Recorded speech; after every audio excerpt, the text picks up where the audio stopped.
Hello gamers, it is time for another episode of Let's Play the Repopulation.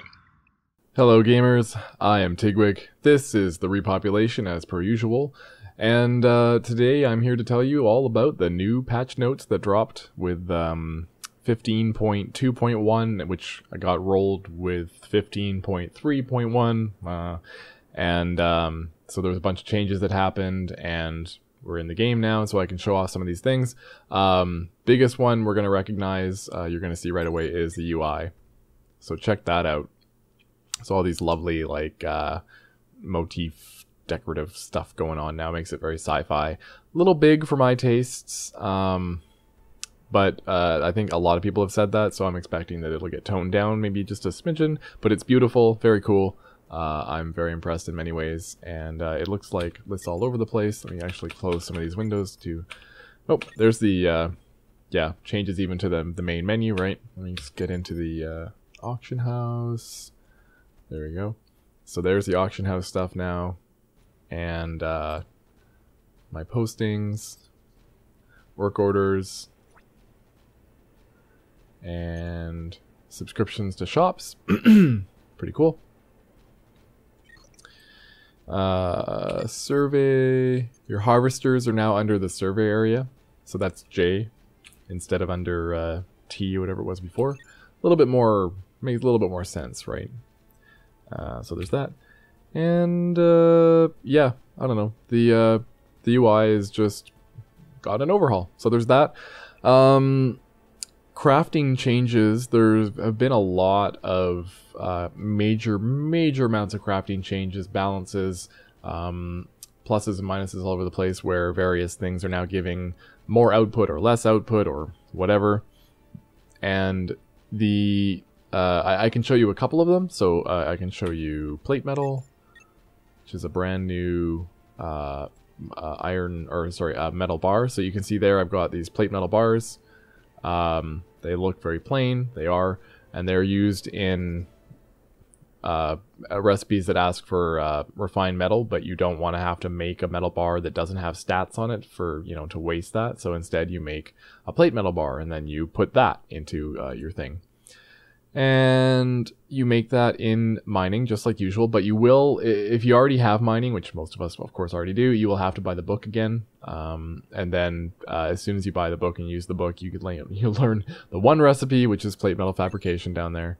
It takes one piece of ore of any type, and two of just about any type of random mineral you might have on you, which you usually end up having some random minerals on you that you're never actually going to refine into something useful.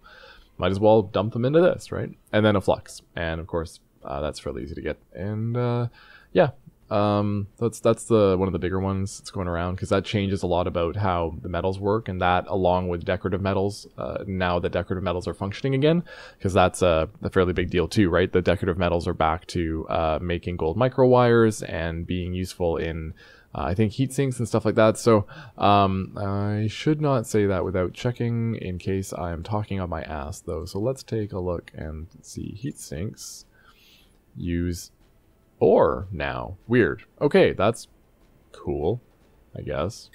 What kind of ores do they use? I have copper. Well, of course copper's gonna work. I have calibrite. Calibrite will also work, apparently. And I have no other useful ore to test that with on me, but that's... Huh. Well, there's a change right there. Heat sinks now use ore instead of a bar. So that's kind of neat. Decorative metals, so you get gold microwires are now under robotics, which is all the way down here.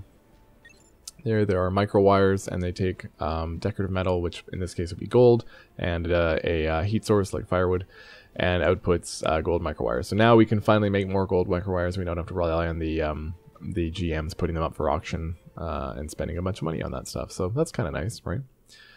What else can we get into here? Just the quick stuff, because what I'll do after all of this chatter is we'll put a link to the patch notes and the changes. The devs put up a blog post which explains a lot of this way better, and we'll link to that in the description.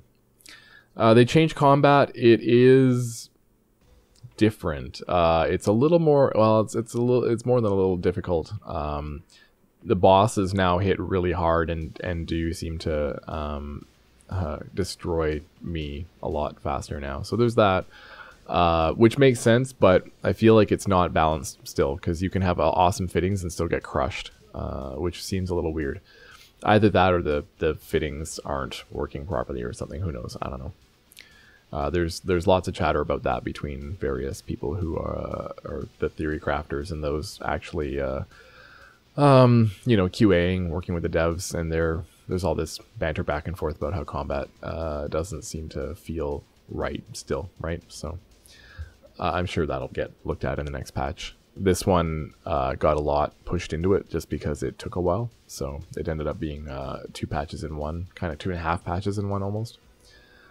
Oh, and nations. Nations finally are kind of activated in a sense. Now they can actually progress. So if we go to the cities, nation cities now, you can have a level for your nation city, right? We have this rogue state capital, whatever you want to call it, and our progress is going up. We're trying to hit level 4. It's a big deal. It's kind of a fun thing to work towards.